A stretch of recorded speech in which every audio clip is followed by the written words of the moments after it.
Okay, that sounds a lot better. I turned the volume down a little bit just to see.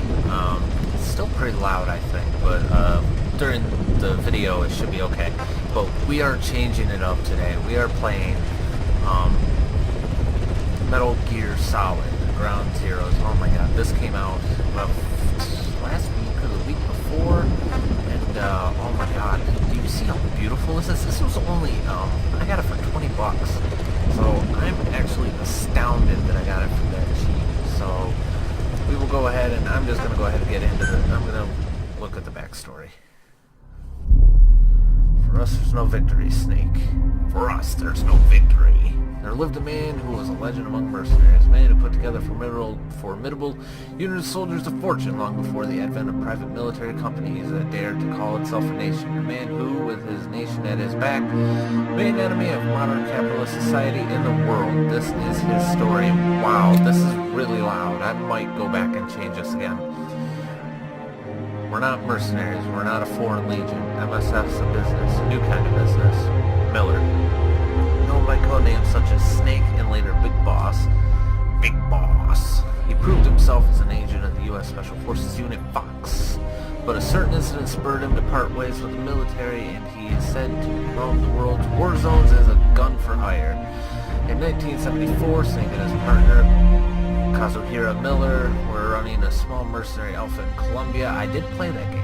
When they were visited by a man claiming to be a professor from Costa Rica's University for Peace. According to this professor, there have been several incidents involving a mysterious armed group in Costa Rica accompanied without a military of its own. The professor was accompanied by a lot of students. A girl named Paz who had been abducted and assaulted by this group. Professor Paz offered to hire Snake to drive the group out of Costa Rica. However, Snake saw through their deception and I didn't get through that entire game, but I don't ever remember where he saw through the deception. My name is Paz, and I will do anything to protect my namesake, because her name means peace, just so you know. The professor was actually a KGB agent, you know. Okay, he did see through that, I remember that. And the armed group in question backed by the CIA. The Cold War was no stranger to such overseas clandestine operations between the U.S. and Soviet agents, but the CIA's motives were a mystery. Paz had escaped from one of CIA's group's facilities with a cassette tape. On it was the voice of a woman known as the Mother of Special Forces, the Boss. Ooh, I thought we killed her. With the popular song from 1973 playing in the background, it's reasonable to conclude the recording was made recently. Snake was stunned. Exactly. The Boss was supposed to be dead. What was she doing in Costa Rica? I'll do it for the girl. For Paz. That's actually kind of what he sounds like. The Boss was Snake's mentor and the only woman he ever loved. Oh, really?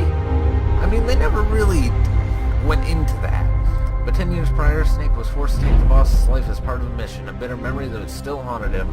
Despite realizing that she simply could not have survived, Snake was unable to turn the professor down. Telling himself he was intervening as a deterrent for the defenseless country, a very well-known term in espionage, as well as to honor the virtue of Paz's name, Peace, which I already told you, Snake departed for Costa Rica. Once there, he ran into a unit of the Sandistina National Liberation Front, SNLF, okay, that had fled Nicaragua. After rising up against the pro-American Somoza regime, these rebels become targets for a CIA group who killed their commandant and left the unit in shambles. Oh my god, there's so many pages. Everyone treats me like a child. I couldn't stand it anymore. Chico. Snake rescued the Sandinistas and invited them back to the mother base. The new offshore base of operations provided to them by the KGB. Fallen commandant's children, Amanda and Chico, saw something of their hero, Che Guevara, and Snake, and grew to idolize him. This triggered a rapid expansion of Snake's forces. However, he was still no closer to discovering what the CIA was really up to in Costa Rica. We're almost halfway there, guys. I believe in peace through nuclear deterrence. Oh, yeah, that's real good. Huey. Snake then encountered Huey, a wheelchair-bound scientist being forced to work for the CIA. Huey reviewed the CIA's terrifying plot. They were developing a system by which, following radar detection of an enemy nuclear launch, an AI would analyze all available data and automatically execute retaliatory nuclear strike at appropriate targets. Although designed to increase the power of nuclear deterrence, Coldman, the CIA's... Sorry about that. Central American Station chief planned to actually launch a nuke to demonstrate the effectiveness of automated retaliation. This demonstration was only 5 days away. Snake rushed the development lab to stop their AI from being completed. I think that's where I stopped because I was going to complete it, but then my Xbox crashed, so I decided to invest in a PC, and I haven't been able to play it since. You've left everything behind, your country, your identity, your past and ideals, but there's still one thing you haven't let go of, Miller. Upon infiltrating the lab, Snake was greeted by the voice from the tape, that same voice of his lost mentor. This was in fact the voice of the retaliatory system's AI. Oh, wow. Its developer, Dr. Strangelove, wow, name dropper, had selected the boss, the so-called greatest soldier who ever lived, as the AI's intellectual model. However, succumbing to personal obsessions, Strangelove had deviated from the research original purpose. Not only had she reproduced the boss's voice, she also was on the verge of bringing her psyche back to life in AI form, driven by a bizarre kind of love.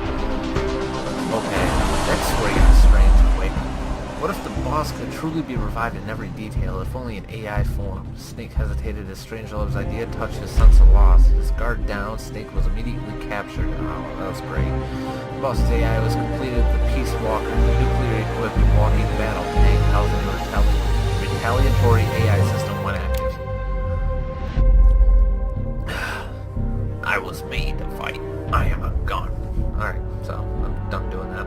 Snake fought in vain as Peace Walker prepared to fire the nuke, but in the face of catastrophe, it was ultimately a machine that saved mankind from nuclear annihilation. The boss AI sank Peace Walker to the bottom of the lake in Nicaragua, stopping the launch. With the crisis behind him, Snake took advantage of his recent mobilization to continue Mother Base's expansion indefinitely.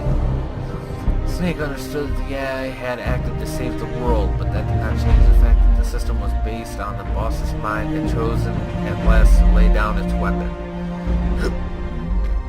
Excuse me. As a weapon himself, Snake felt the act to be a rejection of his life. Undeterred, Snake and Miller invited Drs. Huey and Strangelove to Mother Base to develop Metal Gear Zeke, isn't this supposed to be bipedal weapon that they eventually equipped with a nuclear warhead, suddenly making their unit a nuclear power. Oh, great. This place will no longer be my heaven. Paz. Meanwhile, Mother Base took in Paz, already an orphan, but now left without even her KGB benefactor following the end of the crisis. However, this was all engineered by an intelligence agency known as Cypher. Great. Another group, under Cypher's orders, Paz got close to Amanda, Chico, and the others while exploring more and more of the base, secretly plotting to hijack Zeke. Her objective was to use the weapon as a bargaining chip to force Snake into becoming the military arm for Cypher. Great. Paz's attempt failed when Snake defeated Zeke, and she was thrown beneath the waters of the Caribbean. It was only then that Snake learned Chico had fallen in love with her. The diary she kept while on the base was discovered several days later. It revealed a young girl torn between serving Cypher and following her heart. And she died. This is Chico. Cypher is holding me on a U.S. military base in Cuba. That's apparently Chico. Perhaps due to Paz's revealing the existence of Snake's nuke to Cypher, the International Atomic Energy Agency contacted Mother Base to request that it agree to a nuclear inspection. Oh my god. If word got out that Snake's unit had a nuclear weapon, it would face severe criticism from around the world, but Huey, acting on his own, informed the IAEA that Mother Base would allow the inspection. His reasoning was as long as they kept Zeke and his nuke hidden from the inspectors, they could demonstrate to the international community that they were not a threat. That is the worst thing you could ever do because they are actually going to find it. The option to call off the inspection having expired, Snake and his men reluctantly got preparations underway. Man, I'm jumping over myself. Tripping over myself. Jeez, I can't even say that. Meanwhile, Amanda, deployed to Cuba to assist the Sandinistas, learned that Paz had survived. Wow. Timing could not have been worse. Suspected her of turning her back on the organization. Cypher captured Paz and was interrogating her at the U.S. military base on the southern tip of Cuba. Chico learned of this and set out to save Paz by himself. That's really dumb. It was not long before a radio message from Chico reached Mother Base saying he too had been captured. That's exactly why I said it was dumb.